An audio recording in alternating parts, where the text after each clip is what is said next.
पसंदों के बहुत सारे खुफिया ठिकाने हैं, यहाँ वक्तन फ़वक्तन सर्च ऑपरेशन होते हैं, झड़पें होती रहती है, फोर्सेस पे हमले होते रहते हैं। इसलिए अब यहाँ पर जो अमन कमेटियाँ बन रही हैं लेकिन मरोत के अंदर ये किस चीज़ का रद्द अमल है? वहाँ पर आम लोगों की अमन कमेटी, जो लोग इतनी कुर्बानियाँ दे रहे हैं उनके लिए क्या वार ऑन टेरर में इतना हिस्सा भी नहीं है कि उनके लिए एक अस्पताल बनाया जा सके? गुज़श्ता दिनों देखिए आप शांगला में जो खुदकुश हमला हुआ था, तो वो याद है आपके अस्पताल के अंदर वहाँ पर कोई फैसिलिटी नहीं थी, लोग बेयारो मददगार थे। मेरे ख्याल में सिर्फ पेशावर के अलावा जहाँ पर 3 बड़े अस्पताल है, इसके अलावा पूरे सूबे के अंदर काफ़ी फुकदान है। मर्दान के अंदर होता है, चारसद्दा के अंदर खुदकुश हमला हुआ, इसके ज़ख्मियों को कहाँ ले जाया गया? पेशावर ले आया गया। इसी तरह लेकिन मरोत के अंदर देखे बनू पर ले जाए गए ज़ख्मियों को और यहाँ पेशावर में शिफ्ट किया गया।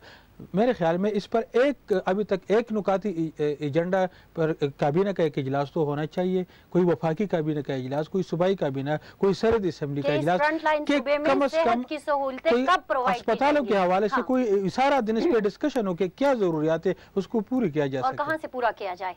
अच्छा, दूसरी चीज़ ये, आज असफंजार वली की जो प्रेस कॉन्फ्रेंस हुई है उसमें उन्होंने कहा है कि हम वजीरिस्तान और औरंगज़ई के ऑपरेशन से मुतमईन हैं। एक तरफ हुक्मरानों का ये इत्मीनान और दूसरी तरफ आम आदमी की ये हालत, ये क्या सिचुएशन है? मेरा तो खैर ज़ाती तौर पर असफंजार वली खान के इस बात से इख्तिलाफ है। वो पता नहीं क्यों मुतमईन है, इसलिए कि इस वक्त आप देखें तो सबसे ज़्यादा जो इफेक्ट है वो पार्टियों में अवामी नेशनल पार्टी है। अवामी नेशनल पार्टी के सैकड़ों कारकुन इस दहशत गर्दी के नज़र हो गए हैं। गुज़श्ता दिनों डॉक्टर शमशेर का देख लें, जो MPA हैं, वो खुदकुश हमले में जाबाक हो गए। और सवात वो इलाका है कि जहाँ के बारे में कहा गया कि वहाँ पर कामयाब ऑपरेशन किया गया है।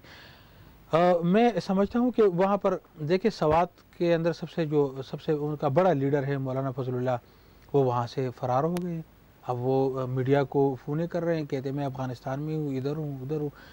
किस तरह इसको कामयाब ऑपरेशन कहा जा सकते हैं? आप मौलाना फजलुल्लाह वज़ीरिस्तान के अंदर देखें, वज़ीरिस्तान के अंदर हकीमुल्लाह मसूद समेत सारी लीडरशिप वहाँ से भाग गई।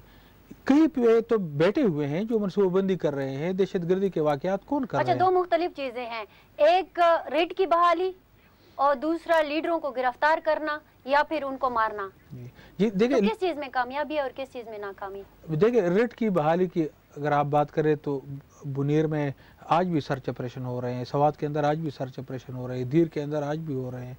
इसी तरह जो मलखंड के अंदर, ज़िला मलखंड के अंदर हो रहे हैं। गो के एक काम हो चुका है इन ऑपरेशनों के दौरान कि अस्करियत पसंदों का जो नेटवर्क था, जो इंतहाई मुनज़्ज़म तरीके से बैठ के दफातर खोल के अहकामात जारी करते थे, अपना एक हुकूमत उन्होंने बनाई हुई थी, वो तो ख़त्म हो गई है। लेकिन इसका ये मतलब नहीं है कि ये ऑपरेशन ये ख़त्म हो गई है या कर दी गई है, ये 2 मुख्तलिफ बातें हैं।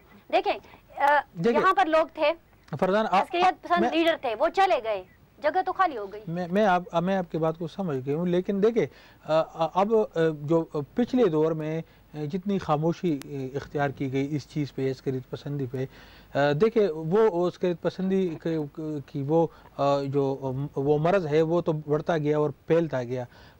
मेरे ख्याल में सबसे पहले जो तरजीही बुनियादों पे जो काम होना था वो इसके जो नेटवर्क है उसको तहस नहस करना था, कि जो जिस तरीके से वो मुनज़्ज़म तौर पे राब्ते कर रहे थे और लोगों को सज़ाएँ दे रहे थे, उसमें उनको कामयाबी मिली है, वो हम सराहते हैं। लेकिन ये कि लीडरशिप जो आवाम का बुनियादी डिमांड है, और अब भी वज़ीरिस्तान के लोगों से हम मिलते हैं, वो कहते हैं कि अगर कल हम वापस गए अपने इलाकों के अंदर, वहाँ फिर जो है ना अस्करियत पसंदों की लीडरशिप मौजूद हो, तो फिर ये लोग तो फिर हुकूमती रेट को चैलेंज करेंगे, फिर आवाम पर हमले करेंगे। क्योंकि वक्त बहुत कम रह गया है, आखिर में सिर्फ ये पूछना चाहूँगी कि अब तक धमाके की जिम्मेदारी किसी ने कबूल नहीं की। अभी बाज़ औक़ात पहले जब वाक़यात होते थे तो अस्करियत पसंद बड़ी जल्दी जिम्मेदारी कबूल कर लेते थे, अब या तो तरदीद आ जाती है या डिले होता है, ऐसा क्यों है?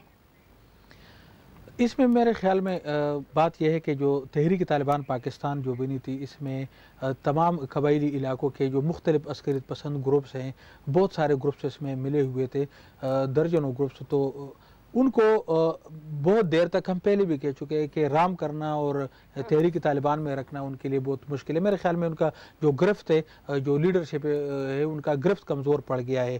اور اب دیکھیں تازہ واقعہ ہے, عصمت اللہ شاہین نے کہا کہ کراچی کا واقعہ ہم نے کیا ہے, طالبان نے, اور اگلے دن اعظم طارق نے کہا کہ ہم نے نہیں کیا ہے. میرے خیال میں گرفت کمزور ہو گیا. بالکل جو میں پوچھنا چاہی تھی یقیناً وہ بات سامنے آ گئی ہے. ناظرین, گفتگو آپ نے سنی, چونکہ پروگرام کا وقت بالکل ختم ہوا جاتا ہے. آخر میں صرف اتنا کہوں گی کہ بہت ساری چیزیں وضاحت طلب ہیں. اب ان کی وضاحت کون کرے گا یہ آپ ہی بہتر جانتے ہیں. ہماری طرف سے اتنا ہی. فرزانہ علی اور یہاں موجود ٹیم کی جانب سے اللہ حافظ اور شب بخیر.